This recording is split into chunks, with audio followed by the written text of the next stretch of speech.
आलू 10 रुपया, बैगन 20 रुपया। अरे पंडित जी के पॉकेट में मोबाइल नोकिया, पंडित जी के पॉकेट में मोबाइल नोकिया। रिंगटोन बाजेला हिलेला, हमारा जस लइके न देखले बाड़ का हो।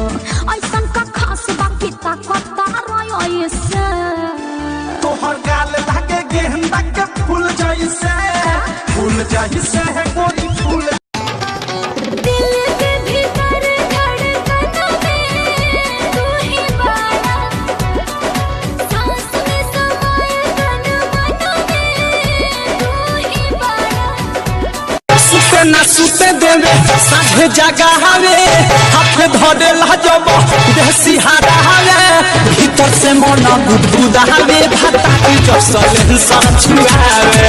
सिजिया पशु फटे गुदावे, भाता की जसल सर छुआवे। सुते न भोरे भोरे डोलिया में चल जाएगी, जाके जन ससुरा बदल जाएगी। पियावा के प्यार में पिघल जाएगी, जाके जन लिहल चुमा गाल पा पुअरा के टाल पा की याद बढ़िया रे मिलल नया साल पा।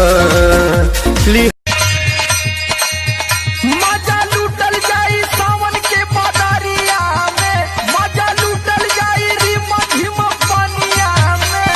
चला खान रोपे धनिया सिवानिया।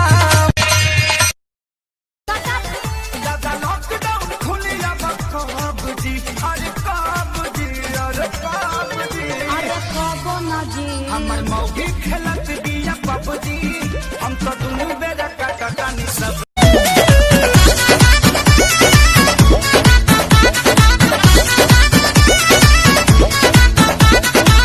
बालो न होश में मातल तू जोश में, लागे न दे बाऊ भैये ये राजा जी मुआइए दे बाका की काम जहुआइए दे बाका। के तू मुझको फंसाया, हार नहीं अंदर ले तनिको धसाया।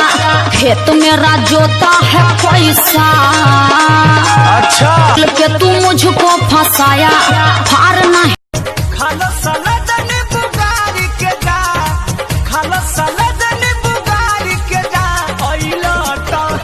आइला टा मुहावा मर के जा पकड़ी पर पानी झारी।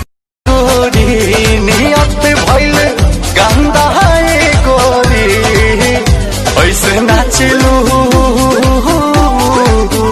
ऐसे नाचलू लगा के कौन फांडा की फेल वाला।